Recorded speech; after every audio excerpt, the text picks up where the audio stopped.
We are a river city, a bold city, the First Coast, a place to create and to belong. Here, the sun shines a little brighter, and so do the people. We share a love for our region, a pride for Jacks, and a passion for the beautiful game, dedicated to giving everyone a sporting chance. Together, we will elevate soccer and sport in our community by lifting every voice. We are Sporting Club Jacksonville. We are Sporting Jacks.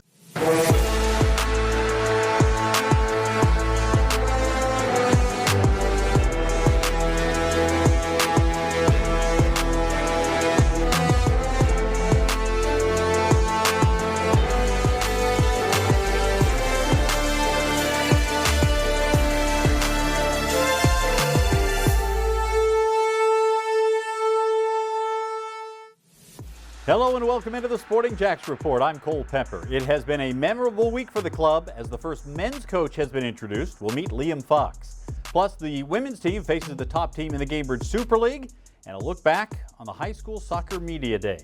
But let's start with another first in club history.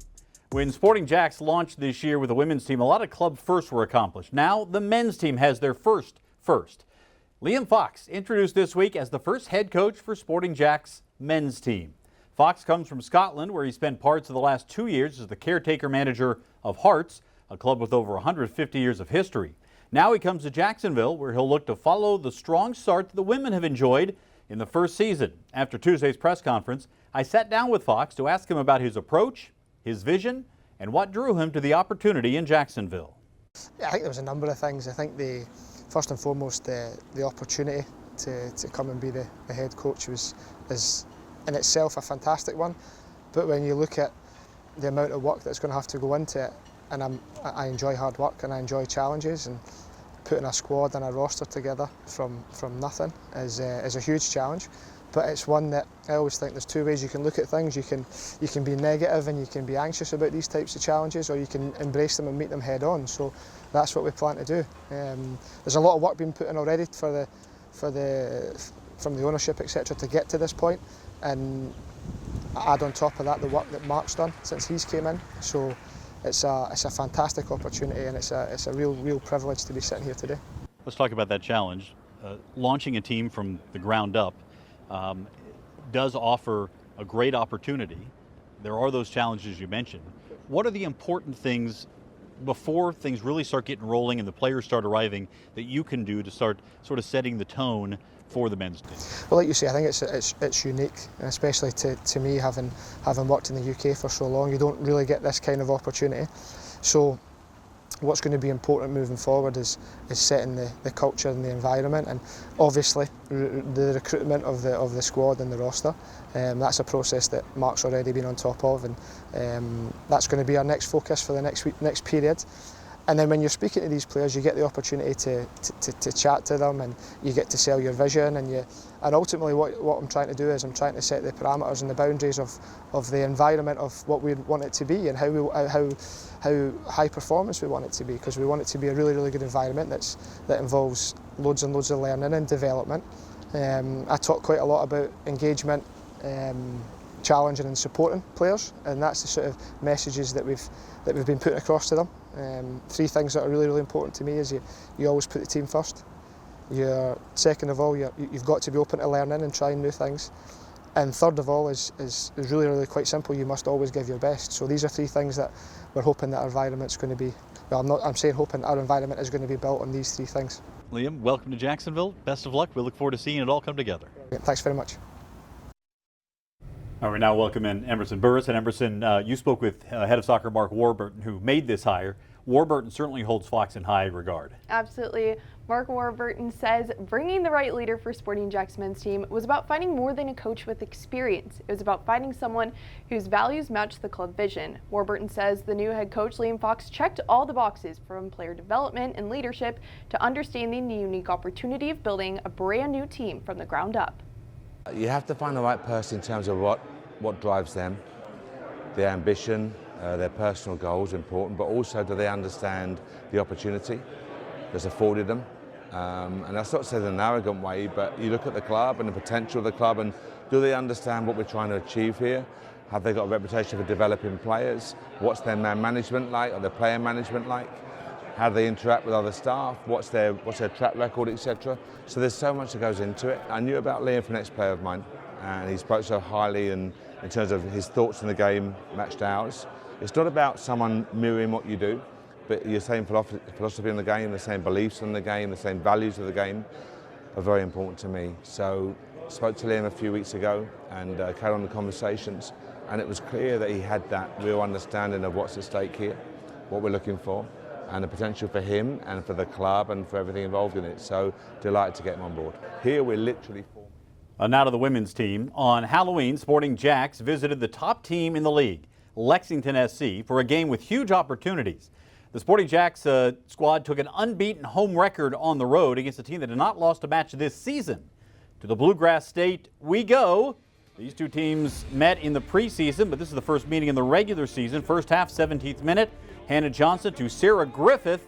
No way to stop that one. Makes it a 1-0 Lexington lead. That was the score at halftime. 6 minutes into the second half, it's the defending Player of the Year, Amina Ekic. One of the big additions for Lexington this offseason. She'll get on the end of this one. Right place at the right time, and calmly puts it away to make it a 2-0 Lexington lead. 73rd minute now, Hannah Johnson again involved. Finding Kat Berry with the header. No way to stop that one, and it's 3-0, but Sporting Jacks did not lie down. 6 minutes later, Sporting Jacks gets the first goal. Ashlyn Puerta sets this up with a great heads-up play here. The takeaway in the box, feeding to Paige Kenton, who delivers. Kenton's third goal of the year. She's among the top goal scorers in the league this year. Both she and Puerta among those on the team of October in the Gainbridge Super League. It's 3-1 Lexington. One more Sporting Jacks goal would make things interesting, but instead on a corner kick in the 90th minute, Shay Moyer finds it, puts it away. 4-1 Lexington. And in the dying moments, one last shot for Sporting Jacks. Puerta gets a little tiny bit of space, and somehow this one goes in, bouncing past and through. Puerta's league-leading 8th goal of the year. Final score, Lexington 4, Sporting Jacks 2. Here are the numbers from the match. Shots were pretty even. Shots on target, a little edge to Lexington. Most of those shots on target were delivered by Lexington SC. 5 shots, 4 made it in. One of the rare times that Sporting Jacks did not have the best of possession. They'll regather and look ahead to take on Dallas this weekend. We now welcome in Becky Burley. Becky, Lexington is undoubtedly the toughest team Sporting Jacks has faced this season. What do you take away from this match? You know, I think there's part of the process of building a team that you have to look at, like stay rooted in your process and look at this as a learning experience. Certainly not the outcome that Sporting Jacks would like, but I think there were some very positive things in that process. One of which sticks out to me, and I think has been a recurring theme with this team, is the ability to continue to fight until the final whistle. We've seen that over and over again, and I feel like that's becoming a big part of the DNA of this team. That is really encouraging. To go on the road and play the toughest team, you got to learn from that, and you take what's positive from that and you move on. And it's also the first away loss for the club. How do you move on from that? Yeah, that's a good question. I mean, I think the unbeaten on the road thing, I mean, first of all, it just shows great resilience from this group and great ability to compete no matter where they're playing, to be undefeated up until this point on the road. I don't think anyone thought that, you know, this team will go undefeated on the road the entire history of its program. So now that that's happened, it's like, how do you bounce back? And that's probably more important. Like, the response to this game is probably more important than this game itself. Well, now Sporting Jacks heads to Dallas to face a team that beat them here in Jacksonville early in the season. What's the challenge this week?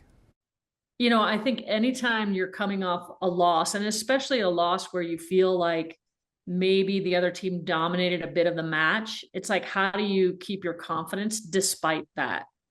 And I think that's where, you know, like the role of a coach in this situation is like counterbalancing, right? So when your team is really high, I think that's when you can coach them the hardest.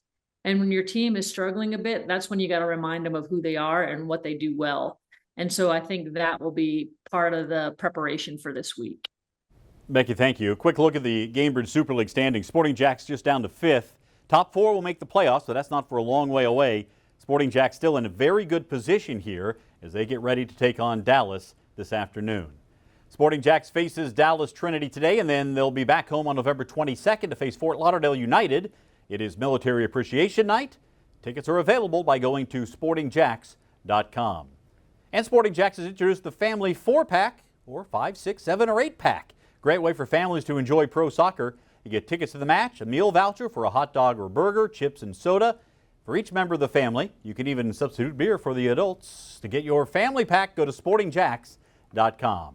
Still to come, Mauricio Ruiz joins us to take a closer look at a wild start to the USL Championship playoffs. That's next as Sporting Jacks Report rolls on.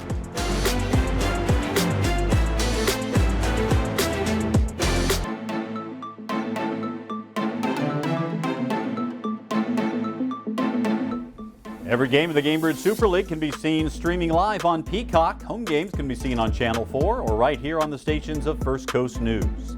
The next nationally televised USL Championship match will be the final on November 22nd on CBS. The postseason is underway. We are now just 2 weeks away from crowning a champion. Time now for our USL Championship Game of the Week, presented by Honda of the Avenues. And hey, we had to pick one of these playoff games. So many great games this week.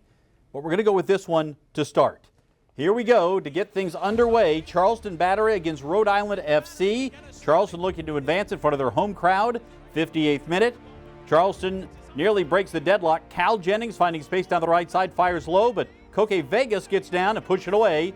Still scoreless. 78th minute, Rhode Island with an opportunity. The other end, J.J. Williams testing the keeper from distance, forcing Luis Zamudio into a full stretch save to keep Charleston alive. Stoppage time now, late chaos.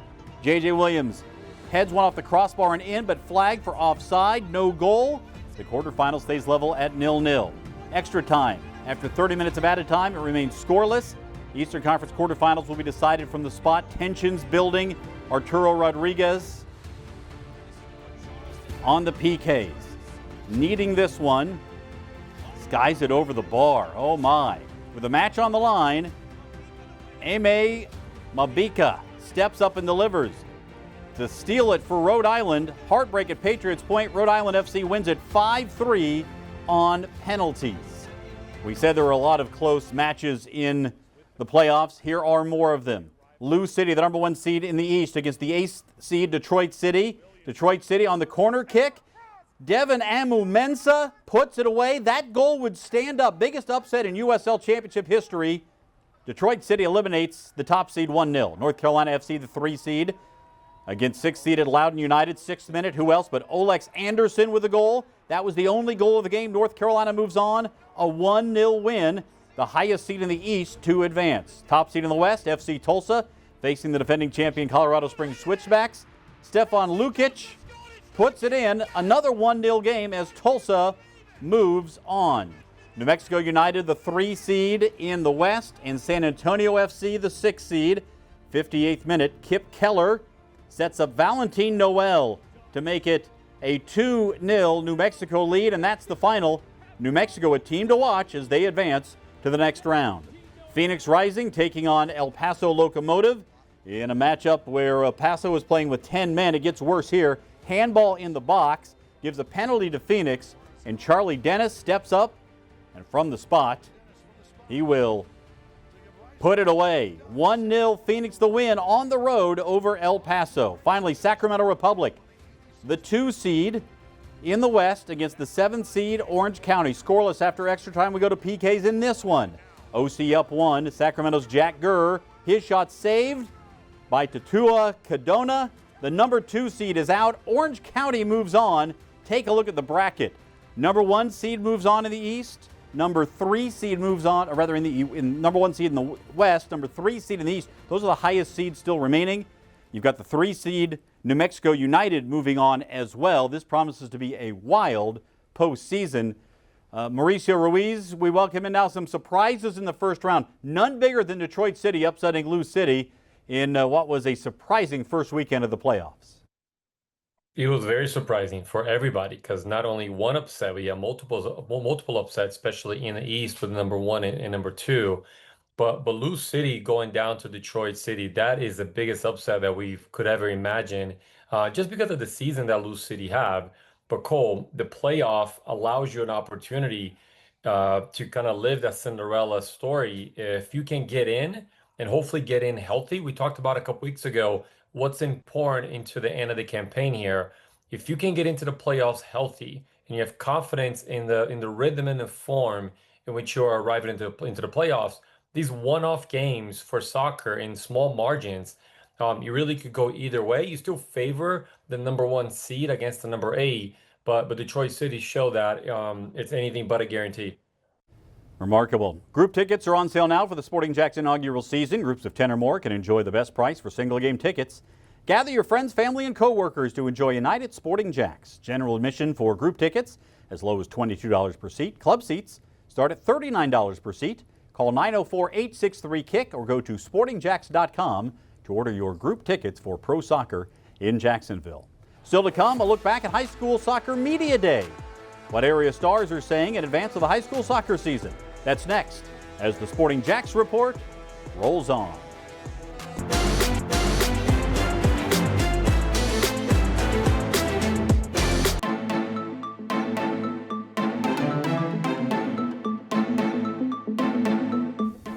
Now that the inaugural Sporting Jacks kit has been unveiled, you can get that or any other of these fine merchandise pieces to show your fandom. You can also use the QR code on the screen. Get your official Sporting Jacks merch at our new online store. Time now for the Youth Soccer Spotlight presented by the Bearded Pig Barbecue, and Emerson Burris is here. Emerson, a couple of weeks ago we held the 3rd annual High School Soccer Media Day. It was the first one for you. What'd you think? It was amazing. More than 30 schools came together under one roof, and you could really feel the excitement for the upcoming season. It's such a cool way to spotlight the local soccer community. The event took place at the Winston Family YMCA in downtown Jacksonville, bringing together players, coaches, and media for a full morning of interviews, photos, and networking. Presented by Honda of the Avenues in Gallagher, Media Day gave student athletes a platform to share their goals, team chemistry, and what representing their schools mean to them. For many, it's a reminder of just how big high school soccer has become across North Florida. It means a lot. It's good that all the people put the organization into this to get this going. I was here last year, and it's great to be here as a senior too. We're really excited for this year because we've planned lots of team bonding, which our team needs. We need good team chemistry. That's the key to success on the field, is everyone knowing each other, not having cliques on the group, everyone knowing what's the next person's move is going to be. So yeah, we're excited. I mean, honestly, we're just hoping to get the best we can out of our team with what we have and go do the best we can overall as a team, get better, grow as a family together, and just move on with the next steps in our life. It's really a fantastic event, to be honest. It's great to get everybody together. We don't really able to get together very much because everybody's busy and everybody's got their own schedules and things. So it's nice to catch up with guys. I mean, we see them periodically throughout the season when we play them. But an event like this is great. I think it brings the community together. I think we're expecting a great season. I see us definitely going far, and definitely improving from last season. I have high hopes. It's a privilege to be here, and it's very special, and it's something I'll remember, yeah. So be positive, have a positive attitude, positive mindset, because if you go in with a negative mindset, you already lost the game. So just focus on being positive and competitive, because you only lose when you give up on yourself. It's very cool to come out and represent your team and see everybody else from around the district and who you're going to be playing and stuff, and kind of get your name out there a little bit and your school's name. It's nice. A great turnout all around, and with the season kicking off, we'll be keeping a close eye on which schools rise to the top across the North Florida soccer scene. Always a great time of the year. There's no doubt about it. Emerson, thanks so much. For more on Sporting Jacks in the world of soccer, join Stacey Bale and me, plus a player, every Tuesday night at 6 on 1010XL for the Coaches Show. We'll be adding Liam Fox in here before too long. You can listen on air on 1010 AM, online or on demand at 1010XL.com. And be sure to join Mauricio Ruiz, Becky Burley, Emerson Burris, and me every Thursday night at 6 for the Sporting Jacks Soccer Hour. That's on AM 930, Fox Sports Radio Jacksonville, or the iHeart app. Still to come, Mauricio rejoins me as we take a closer look at the Premier League. That's next as the Sporting Jacks report rolls on.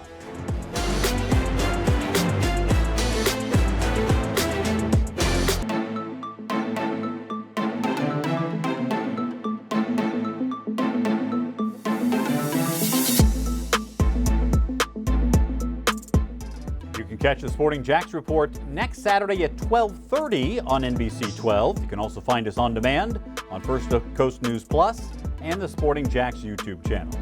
We're going to welcome back in Mauricio Ruiz. Coming up in just a few minutes, it's top of the table Arsenal away at surprising Sunderland. Mao, can Sunderland maintain this pace? It's going to be tough to imagine that they can, but so far they haven't really shown that they're going to slow down. And, they got a tie at their last outing. Otherwise, this would have been 1 versus 2 in the league. Arsenal versus Sunderland. Still impressive. That's 1 versus 4. But Sunderland is having a heck of a campaign, surprising everybody. But if for anybody else, I think Sunderland could surprise them. But Arsenal just look really good right now, Cole. I mean, from Champions League to Premier League, their depth, they have a lot of players that are still injured. So it'd be difficult to think that Sunderland can get one over Arsenal in the current form that they're in. Mal, thank you so much. Our next match for Sporting Jacks at home, November 22nd against Fort Lauderdale United. Military Appreciation Night. For tickets, go to sportingjacks.com or call 904-863-KICK. And you can follow Sporting Jacks on social media. You see all the social media handles there on X, Instagram, Facebook, YouTube, and TikTok for all the very latest on Sporting Jacks, both the women's team and now the men's team as well, as we look ahead to March to start the season. Thanks so much for watching the Sporting Jacks Report. For our entire crew, we'll see you next time right here.